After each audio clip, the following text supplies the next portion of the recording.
last year when I was here that Muslims have a problem with understanding beauty, right? We think, and it's not just Muslims, in the Western society there's a problem too.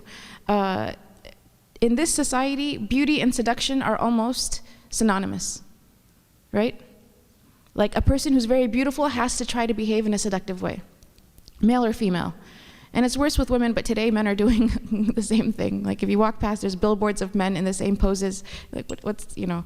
Anyways, there's, it's supposed to be, it's packaged in that way. There was like a billboard that said, if you've got it, flaunt it. If you don't, get it. And it was for like a gym. So this idea that if you have some kind of gift of beauty, then it has to be shoved into everyone's face, and it has to be used for, to gather attention. And in Islam, being beautiful is not a wrong intention. There was a companion who said something to the Prophet ﷺ, which is, it's like, I'm finding it hard to say, because in Arabic it's hilarious.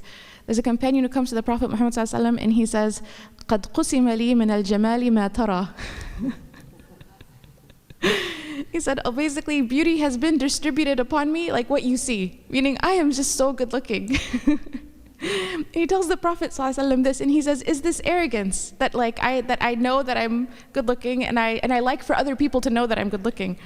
And the Prophet ﷺ, he said, no, arrogance is batar al-haq wa ghamt al-nas. It's to reject the truth when it comes to you and to look down upon people.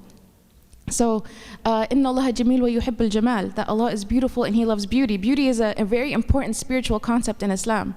And a man or a woman can and should feel like before they leave the house, they should look presentable, they should have a beautiful appearance. There's nothing that is wrong with this concept, but they should never intend seduction, because seduction is harm. And we have to separate the two in a society that doesn't separate the two. And we have to separate the two even in Eastern cultures that don't separate the two. All right? So you separate the two, and that every morning a sister, when she's wearing her clothing, she should feel beautiful. Even with hijab, even with, hijab is not about covering beauty as we call it. Hijab is redefining what beauty is. Hijab is saying, I'm going to do what is beautiful to Allah subhanahu wa ta'ala. And so you adorn yourself with clothing that is beautiful. And you should feel beautiful in your hijab, but you should not feel sexy. And that's a different concept. That's a different concept altogether. And that's ugly, and that's seductive, and that's harmful. Seduction as a concept is something where the person who is seeking to do it is seeking to control someone else's behavior. It's not goodwill. Goodwill comes from a desire to give and let people be good and to be in a good state, and it's consideration. It's wanting them to be safe. It's wanting them to be protected. That's goodwill. Seduction is, I want this person to be affected by me in a way where I can control, that interaction. As an example, I like to use sometimes with young people is in the movie Lord of the Rings. What does the elf queen, what is it, Lady Galadriel? What does the elf queen say when they put the ring of power, when Frodo puts the ring of power in her hand? What does she say? Essentially, the ring represents the voice of shaitan, right? What is for sisters, what is our enemy telling us? What is our enemy tempting us with? I want all men to look at me and despair. That is the voice of shaitan. It's seduction. And it comes from needing to have power over other people, and it is not even like a more benign intention would be that a sister just wants to get married and have a spouse. That's a benign intention. But this is, I don't even care about you, but I want you to be desperate for me.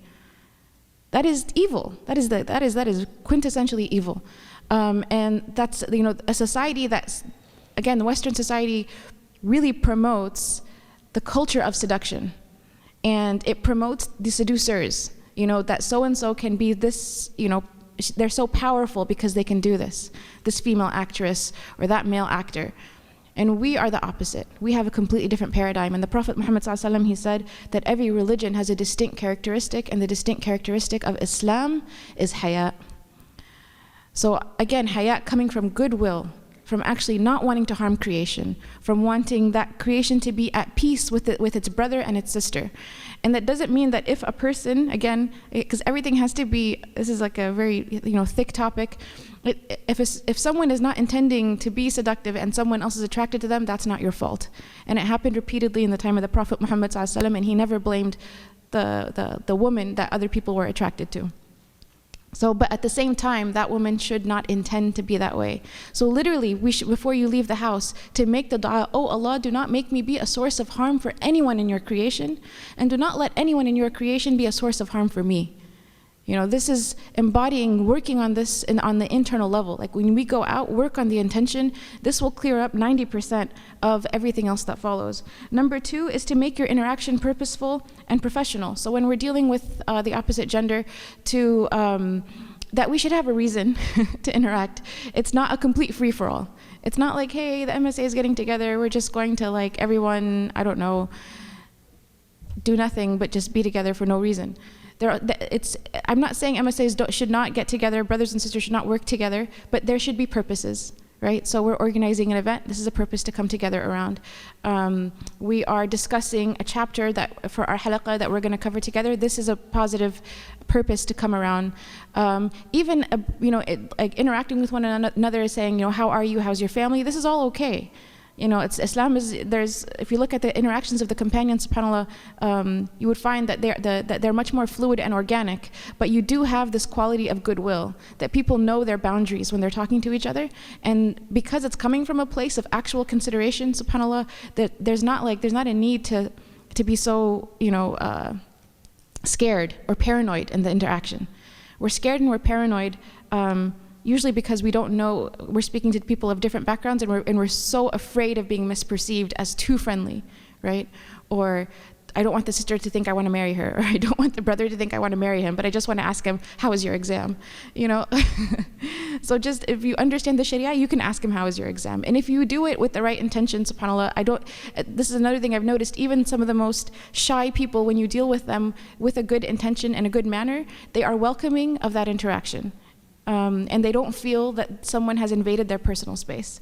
Number 3 is to cover our nakedness, to cover the aura.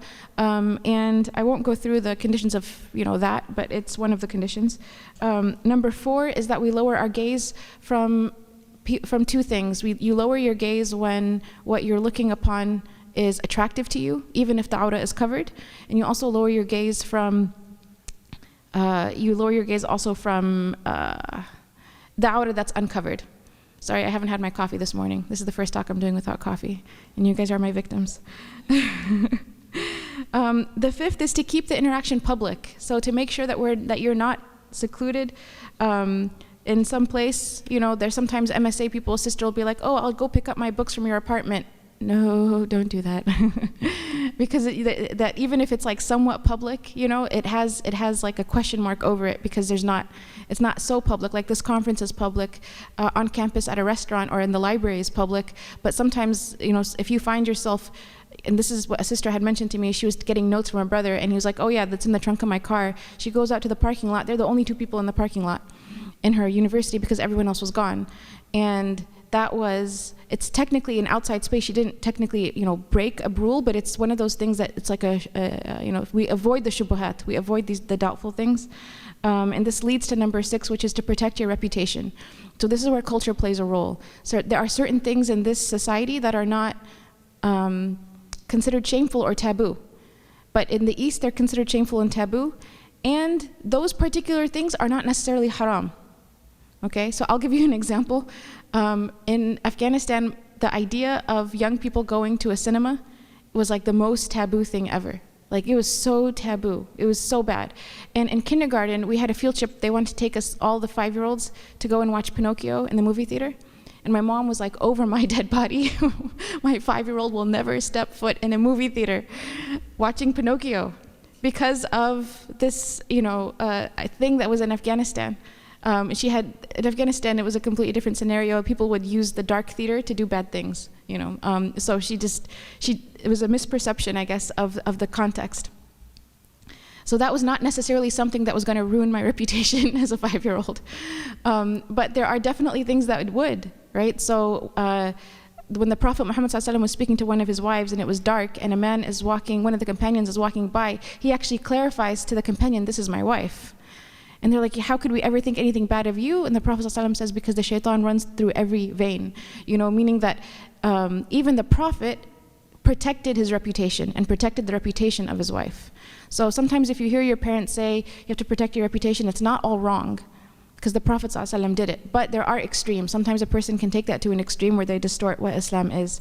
Number 7 is no touching, should be obvious. Number 8, speak in a decent manner. Again, if we have the right intentions, the tone of voice will follow. And number 10 is to ensure your circumstances are safe. So there are, I don't want to really go into it here, it's not in the article, but there are unfortunate situations of people who have been harmed because they interacted with people on a basis of trust that was not earned. And so it's always important to ensure our circumstances are safe so that we are not harmed in that way. So these are the 10 guidelines, and I hope inshallah we have time for question and answer. I hope I didn't confuse anyone. Jazakumullah khair. Assalamu alaikum.